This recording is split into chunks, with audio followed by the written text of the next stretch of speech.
All I can tell y'all is that it's about to go down. All right. Welcome to Southeastern, Minnesota's #1 podcast for high school sports.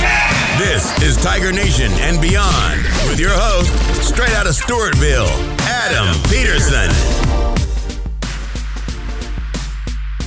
Hey, what's up, Tiger Nation, and welcome into Tiger Nation and Beyond. This is season number 5, episode number 36, and we have reached the tail end of the spring sports season here for 2023. A few teams finishing up their regular season. Track and field already in boys, hot off the press, True Team State. I can't wait to tell you about that. And lots to cover here. So we'll get to it on only one podcast for everything to do with Stewartville sports. That's Tiger Nation and Beyond. And you can only find it on the RDC, the Razzle Dazzle channel on YouTube. Like, subscribe, whatever you can to continue to watch and get filled in on the amazing things done here in Tiger Nation. First off, we're going to talk about our baseball team, 11-5, taking on the Pine Island Panthers. This was May 15th, this game, and let me tell you about it. Titan Clunder was absolutely lights out. 10 strikeouts, only allowed 1 hit through 6 innings. Let me tell you about our run production. In the 3rd inning, Zach Schreiber, he led off the inning with a walk. A.J. Hebel steps up, rips a single to the left side. So we have guys on 1st and 2nd. And then the whole kitchen sinking. Yeah, that's right. Owen Sinking comes up to the plate. Got hit by a pitch in the 1st inning. And you don't want to upset one of the best athletes in Tiger Nation in southeastern Minnesota. And he made them pay as he hit a nuke to right center. And with his wheels all the way around to third base for a 2 RBI triple. Just incredible. Sickink would score on a single by Colton Parker to the left side. That would put the Tigers up 3-0 after 3. Then in the 4th inning, Carter Miller led off by getting on base after taking 1 for the team. He stole 2nd, moved over to 3rd on a ground out by Schreiber. A.J. Hebel then gets plunked as well. He steals 2nd. Guys on 2nd and 3rd with 1 out. Pass ball while Sickink was in the box. That gets Miller in. Hebel moves to 3rd. Sickink would end up walking, so guys on 1st and 3rd with 1 out. Reed Newbar puts one on the ground to 3rd base. Hebel must have been running on contact because he scored on the play. Sickink moved to 2nd. That was all we could muster in the bottom of the 4th, but it would be plenty because Titan Clunder threw a gem on the mound. I'm saying Tigers would win this one 5-0 for their 12th win of the season for Coach Schmitz and his crew. Let's run down this box score. 3 runs in the 3rd, 2 runs in the 4th. That was 5 runs. So Stewartville, 5 runs on 4 hits, 1 error. Pine Island, no runs on just 1 hit, and they had 2 errors. You see Titan Clunder there on the left side. You got to give him one of the players of the game. 6 innings pitched, 1 hit, no runs, 2 walks, 10 strikeouts for the senior. Ali Tapia coming in with an inning pitch. He had 2 strikeouts, didn't allow any hits, no walks, no errors, no hits, nothing. Incredible. Then you got the whole kitchen sinking there on the right side of the picture. Why? 1 for 1, 2 RBIs, run scored, 2 stolen bases, 2 walks. You heard about that 2 RBI triple. Incredible. A.J. Hebel, he was 1 for 3 with 2 runs scored, a stolen base. Colton Parker, 1 for 3 with an RBI, stolen base. Luke Hebel, 1 for 3. And then Reed Newbar, an RBI for him. That gave us the 5-0 win. And Stewartville baseball has been fantastic this season. Incredible. Girls golf. Thanks to Coach Todd Lechtenberg for sending these results on. We're going to go to the Pine Island golf course for this HVL match. It's the 3rd of 4 rounds. This was on May 16th. And the final scores, the team under 400. That's what Coach Lechtenberg wanted. 392. I believe that was either their best or their second best of the year. Lauren Howe led the way in 16th place, 91 she shot. Rachel Bowe, 19th place, 95. Anna Howe, I believe this was her best of the season at 103. Lena Sickle, 103 as well. Claire Reuter, 121. Mercedes Wellick, 123. So great job by that team. Then we move on to a track and field. It was at Pine Island. This was May 16th. It was, what do they call it? Mel's Meet, I believe. It's an invitational, kind of invite some schools around. Let's run down the team results. Big win by both teams, men and women. Bring home the title. Incredible. Close one there in the women's side. Only a 1.5 separated the Tigers from the Panthers. And then you see the boys won it in easy fashion, almost 19 points. You see Pine Island and Stewartville kind of jumping back and forth between the HVL and True Teams and all that stuff. Well, we got ahead on this one, and we'll take that. 2 wins. Let's run down the individual results. As always, the top finishers. In the 100-meter dash, we had Claire Olson come in second, 13.44. And then fourth, fifth, and sixth, you have seventh grader Bristol Schmidt, 13.71. Friend of the show, if we're being honest there, Bristol, what a run. Jada Raymaker, 13.94. Caden Strum, a PR for her, 14.04. Then in the 400-meter dash, Audrey Schindler, incredible. Just about a minute flat. The freshman ran 1 minute, 0.68 seconds. That's a PR for her. And then we also had Caden Strum in fourth place. The freshman ran 1:05. In the 800-meter run, Nora Campbell, the sophomore, 2 minutes, 36 seconds. That's her personal best, as she would take fourth place. In the 600-meter run, how about this? We got fourth, Elise Campbell, younger sister to Nora, right? Seventh grader again, friend of the show, 6:21 for Elise. Then Kaylee Doherty, the senior, ran 6:22. So girls from Stewartville in third and fourth. Then we go to the 3,200-meter run. Luella Geechee, 12:51, good for second place. Women's varsity 300 hurdles. Who else is at the top? Huh? The queen stays queen by 3.5 seconds, almost 4 seconds. A PR 44.25 for Haley Strum, hitting her stride, no pun intended, at the perfect time as we come into kind of the postseason action. Strum just flying. 4x100 meter, we went 1-2 for Stewartville. Strum, Olson, Steele, Raymaker, 52.16, and then Meyer, Minnick, 54.44. Good for the top two spots. I'll take that. In the 4x200 meter relay, we would take third place. Keely Steele, Taylor Clement, Claire Olson, Audrey Schindler, 153.33. Pine Island looks like they were absolutely flying. 148 was the winning time. In the 4x400 meter relay, we dominated this like usual. 4x4 is our strong suit. Strum, Spencer, Clement, Schindler, 411.97, 3.2, 3.3 ahead of Lake City. In the 4x800 meter relay, another first place finish for the Lady Tigers. Abby Langseth, Nora Campbell, Luella Geechee, and Addie Walterman. 10 minutes, 50 seconds, 9 seconds in front of the Panthers in second place. In discus, Anna Cummins, the junior, 81 feet 9 inches, good for third place.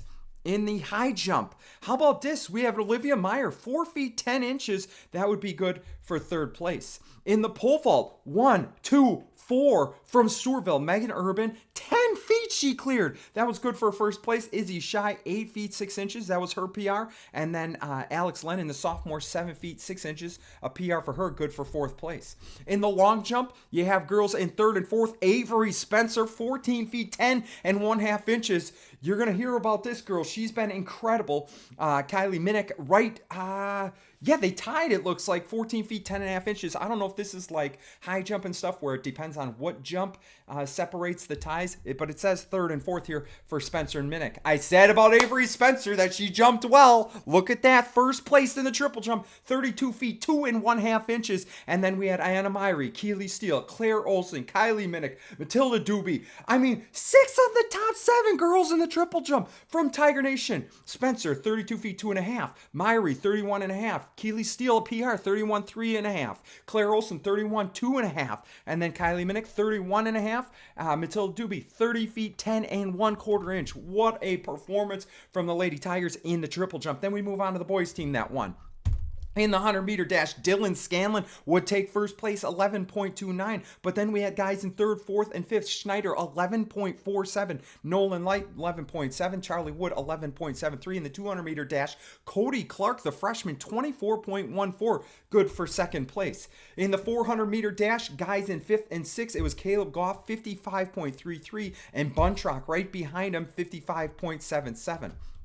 In the 800-meter run, Josh Langseth, the sophomore, ran 2:07. That was good for second place. In the mile run, Isaiah Fitzgerald, the senior's been fantastic. I don't know if he's ran over 5 minutes this year, and he didn't do it on this run. 4:52 was his final run time. Wrigley Miller, top 5 for the freshman, 5:08 flat. Then we go to the 3,200-meter run. Isaiah Fitzgerald, 10:43 was his time, good for second place. In the 110-meter hurdles, Cam Thompson and 16.34. That's a PR for him. And then Luke Eastman, the sophomore, took fourth place with a time of 18.06. 44.33. In the 300-meter hurdles, we had guys go 2.35. Noah Root, actually our top finisher, the freshman, 44.03. Cam Thompson, and 44.41. And then Luke Eastman, 5th place, 44.58. Root and Eastman, those were both their PR runs. In the 4x100-meter relay, Tigers would take home the title, 44.16. Buntrock, Scanlon, Johnson, Schneider. But we also had a third-place team in Conlon, Wood, Light, and Doobie, 46.21. In the 4x2, we would take home another first-place finish. Coliano, Wood, Johnson, Scanlon in first place.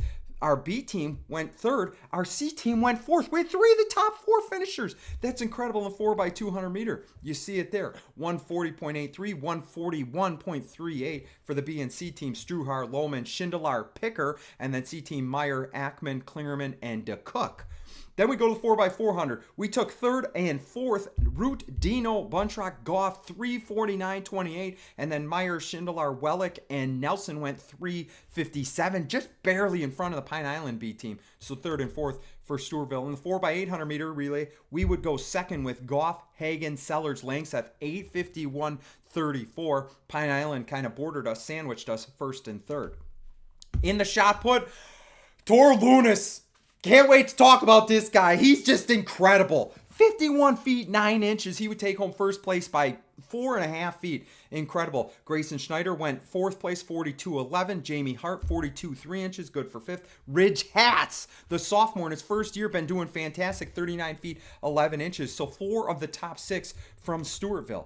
Then we have the discus. Tor Lunis, 160 feet 9 inches, 33 feet in front of the next closest guy. Ridge Hats would take third, 117.09. Lincoln Doobie, a PR, 116 flat. And then younger brother,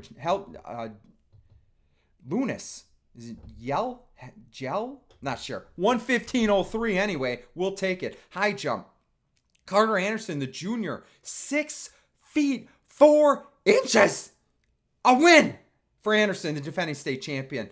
Dylan Hoot, 6 feet flat. Jason Schindler, 5 feet 10 inches. 3 of the top 4 guys from this team right here. In the pole vault, John Coliano, as always, our top finisher. He took third, 11 feet 6 inches. Eli Shai, he was in fifth with 10 feet 6 inches.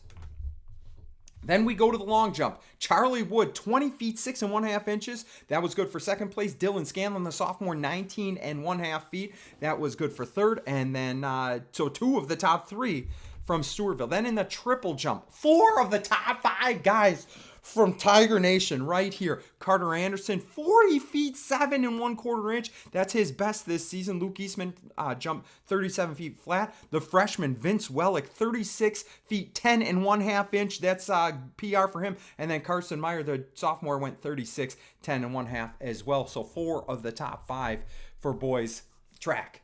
Incredible. Both teams take home the titles. Love to see that. Now we move on to softball. Softball was taking on St. Peter Saints.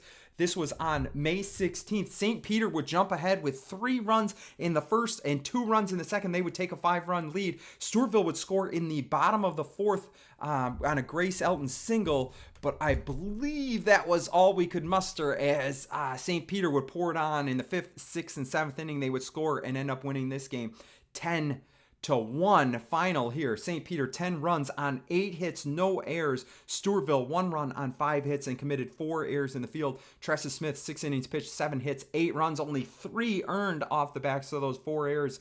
1 walk, 1 strikeout. Sidney Clark came in for 1 inning pitch, 1 hit, 2 earned runs, 2 walks, and 2 strikeouts. Grace Elton, what a day for the catcher. I put her up there right there on the left side of the picture. You got to have her 3 for 3 with a run and a stolen base. I think I said Grace Elton RBI.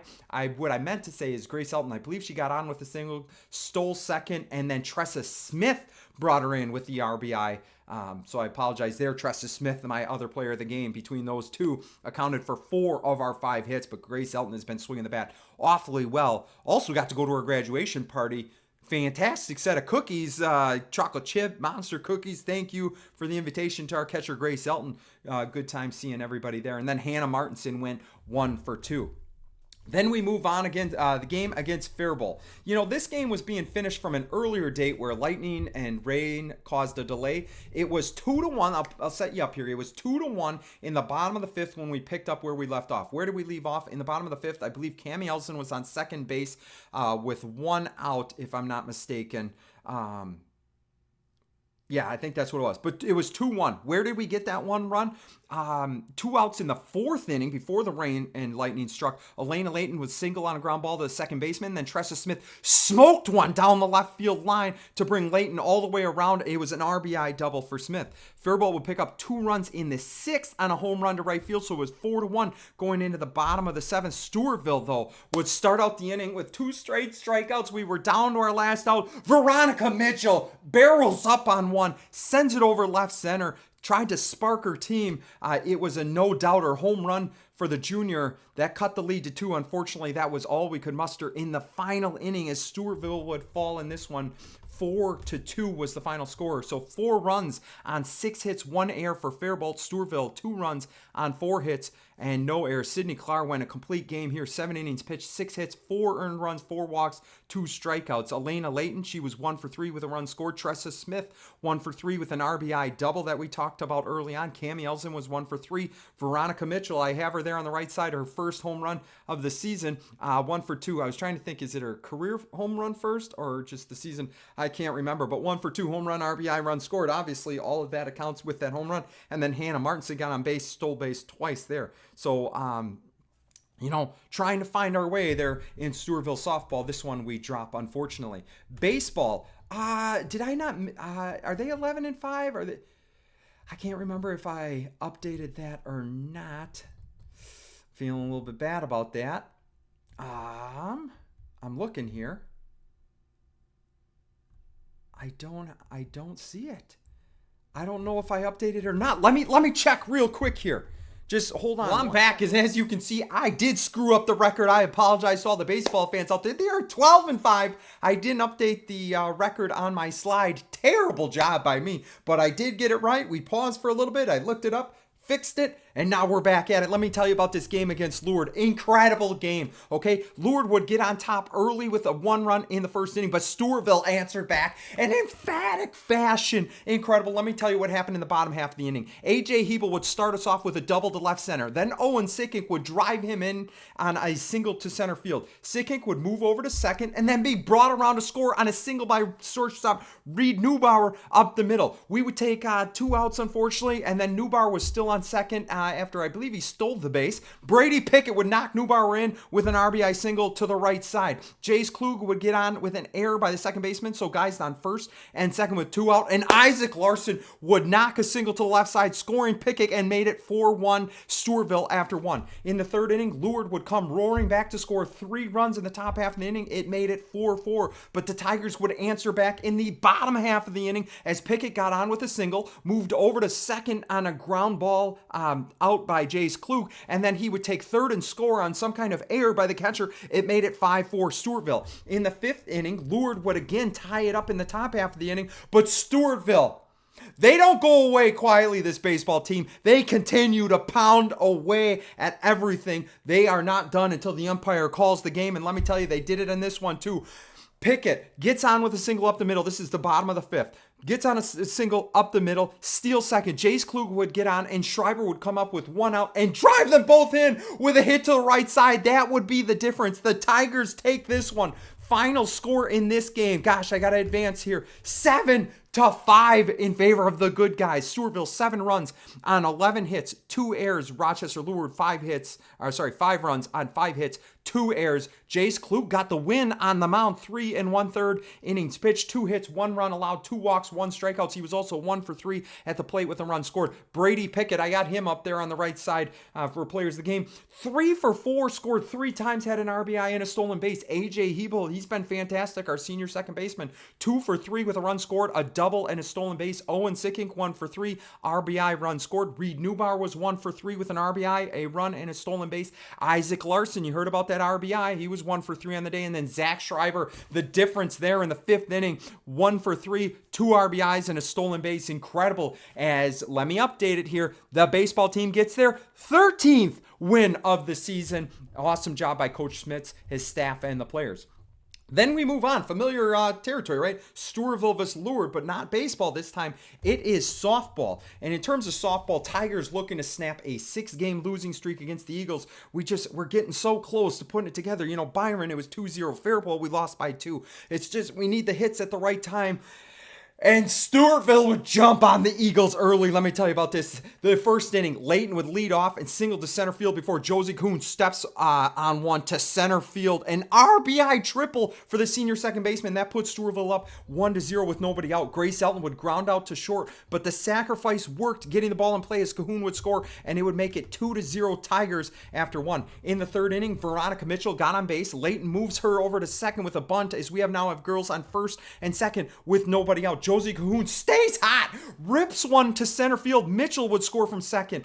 Grace Elton would put one on the ground, move Layton over to third, Cahoon to second. So now we got girls on second and third. Sydney Clark was next up, would hit one to the shortstop, who got the force at second, but Layton would score, and that made it Tigers 4-0 after 3. Lourdes would answer back in the 4th inning. They would put up 4 runs, and it was all tied up going into the bottom of the 4th. 4-4 in the 4th inning. Well, Hannah Martinson would single up the middle, and then that was her second hit of the game. Move all the way over to third on a ground ball by Tressa Smith. Kadrian Scavell singles to left field. Martinson would score, made it 5-4. Stewartville, still a tight game against the Lourdes Eagles. In the 5th inning, Lourdes would tie it up again with 1 run of their own. Now it was 5-5, but on the bottom half of the inning, Layton and Cahoon would reach base with back-to-back errors by the Eagles, and Sydney Clark would make them pay. Incredible. Single to center field. Layton would score on that one, making it 6-5. Stewartville in the 6th inning. Stewartville would absolutely put this one out of reach. 5 runs, and this is how it went down. Smith hits a line drive to left. Tessa Johnson follows it up with a single of her own. Veronica Mitchell, single to the left side. That scored Smith, and Johnson would go to third. Layton hits an RBI single to make it 8-5 with runners on second and third now. Josie Cahoon, having a day, and she hasn't even done yet, but having a day for herself. A 2 RBI single to center, that made it 10-5. A Sydney Clark ground ball RBI would make it 11-5, and the Eagles would put 1 run up in the 7th. But the Tigers would take this one, baby, as we would get the win. Final score 11-6. As you can see, Stewartville 11 runs on 14 hits. The bats were hot. Made 3 errors. Rochester Lourdes 6 runs on 9 hits and 3 errors. Tressa Smith took the mound for this one. 7 innings pitched, 9 hits, 6 runs, only 4 of those earned. 8 walks. I heard she was getting squeezed in the strike zone. 3 strikeouts. Josie Cahoon, what a start to her day, and she won't be done yet. 3 for 4 with triple. 4 RBIs against the Eagles, 2 runs scored, stolen base. That's why you see her there laughing it up. Elena Layton, 2 for 4. 4 runs scored, an RBI, a stolen base. Hannah Martinson, 2 for 3 with a double and a run scored. Sydney Clark, 1 for 4 with 2 RBIs. And then Veronica Mitchell, 2 for 3 with 2 runs and an RBI. And I put this picture in there because I think it's fantastic work by Missy Clark. Elena Layton do that kind of backslide, reaching out for the base. Love to see that. There was a sequence of pictures that got them all. Just outstanding work on the camera by Clark. She was safe on that, by the way. Doubleheader. So we had the Lourdes game rained out. We played it as a first part of a doubleheader in Pine Island. So even though that we were the home team, it was being played in Pine Island, essentially neutral ground. The second game of the doubleheader was against the hometown team, Pine Island Panthers. All of this took place on May 18th. Let me tell you about this. So Stewartville's bats were hot, right? They put 11 runs up on the Lourdes Eagles. And they stayed hot after that game. Pine Island didn't help themselves either, as they committed 8 errors in the first inning. Josie Cahoon reached on an error by the shortstop. Then Grace Elton doubled with a line drive to left field. That would score Cahoon. Sydney Clark would single to the right field. Elton would move to third. And then Savannah Hadeen would reach base on an error by the shortstop again. Elton would score, giving the Tigers 2 runs in the first inning. In the second inning, Mitchell, Layton, Cahoon would all reach on infield errors by Pine Island. That loaded the bases for the Tigers with just just one out. Mitchell would score on a pass ball, then Elton would hit a fly ball to right field. That was dropped. That scored Layton, and Cahoon moved to third, Elton on first. Savannah and Dean smoked a double to center field. That scored Cahoon and Elton, and then Hannah Martinson would drive Hadeen in on a single to left field. So it was 7-1 Stewartville after only 2 innings. Stewartville would score another in the third inning. Tressa Smith singled and moved over to second on a wild pitch. Then Smith was brought in on a double by Layton. It was 8-1 Stewartville after 3. In the 5th inning, Mitchell would reach base on an error, moved over to third on a single by Layton, and both girls would score a huge 2 RBI double by Josie Cahoon. Was having the day of her life. It was like senior night in basketball where she had her best game. Well, this was probably one to write home about if you're a Cahoon fan. Incredible. I think you saw the tweet on what she did. Grace Elton would single to left field. Cahoon would score, making it 11-1, and that would be all there is to it, as Coach Peterson and the softball team would slam the book early on this one. The 10-run rule was put into effect after only 5, and you love to do that in a doubleheader. Let's get home early. Let's get some dinner. Let's get to bed early. Love to see that. Let's run down the stats here. Stewartville, 11 runs on 10 hits, no errors in the field. Pine Island, 1 run on 3 hits, and they committed 8 errors in the field, so Stewartville took full advantage of that. Sydney Clark, fantastic on the mound. 5 innings pitched, 3 hits, 1 run, 8 walks, 4 strikeouts. She was also 2 for 4 in the box. Elena Layton, 2 for 4 with a double, 2 runs scored, an RBI, a stolen base. Josie Cahoon, 1 for 3, a double, 3 runs scored, 2 RBIs. Grace Elton, you see her there on the left side, fantastic, 2 for 4, a double, 2 runs scored, 2 RBIs, a stolen base. Savannah Hadeen, 1 for 3. You heard about that 2 RBI double. Well, she had 3 on the day, a run scored, and then Tressa Smith 1 for 3 with a run scored. So Stewartville would move to 7-9 after back-to-back wins, and those would be the final regular season games for the softball team, as we are going to find out about seeding probably within the next few hours here. Is maybe I have inside information on that. We don't have it yet, but I'm saying I'll probably be one of the first ones to know. But we'll let the softball team release that when it's available. Then boys, of course it's boys baseball. I did get the graphics right on this one, so just the Lure game. Apologize to everybody out there that I screwed that up. May 18th, boys, gosh, it's just baseball. Boys, obviously, that's the team. Girls were playing softball. I just talked about them. Anyway, Stewartville, Lake City. Stewartville would get 1 run in the first. Reed Neubauer singled and was brought all the way around on an RBI double by Colton Parker, helping his own cause as he was on the mound. It was 1-0 Stewartville after 1. Lake City would take the lead as they scored 2 runs in the top of the second, but then Stewartville would answer back with a huge third inning. A.J. Hebel led off the inning with a single to the right side. He would take second on an error, and Colton Parker would bring him around on a single to left center. Titan Klunder would hit one to the shortstop, who made an error, allowing Parker to slide in a second. Klunder would be on first with just 1 out. Pickett would fly out, so 2 on with 2 out. Jace Klug comes up and absolutely clutch 2 RBI single by the sophomore to the left side, as it is now 4-2 in favor of our Tigers. Okay, Lake City would cut in a lead, scoring 1 in the top of the 4th, so it was 4-3 Stewartville after 4 innings. The Tigers would get some insurance runs in the 5th inning. I meant 5th inning. A walk issue to Colton Parker. He would move over to second on a pass ball. Single by Titan Klunder to the left would score Parker, who was must have been moving around the bases awfully fast. Feed the cats. That's what Coach Miller says, feed the cats. Well, Parker can run, and he was moving. Klunder would eventually make his way over to third on a ground out by Pickett and score on a balk by the pitcher. 2 runs in the 5th inning, but Stewartville didn't necessarily need them, as Ali Tapia came in and absolutely slammed the door shut on Lake City. Final score 6-3 for their 14th win of the season, dare I say. I think that's right. I've been screwing up all day today, so hopefully you'll stick with me. Stewartville, final score 6-3. Stewartville, 6 runs on 9 hits, no errors. Lake City, 3 runs on 4 hits, and they committed 4 errors. Winning pitcher, you see him up there in the right-hand corner. Colton Parker, 3 2/3 innings pitched, 2 hits, 3 earned runs, 5 walks, 6 strikeouts. He was also 2 for 2 from the plate with a double, 2 RBIs, and 2 runs scored. Ali Tapia came in, the freshman, save for him. 3 1/3 innings pitched, 2 hits,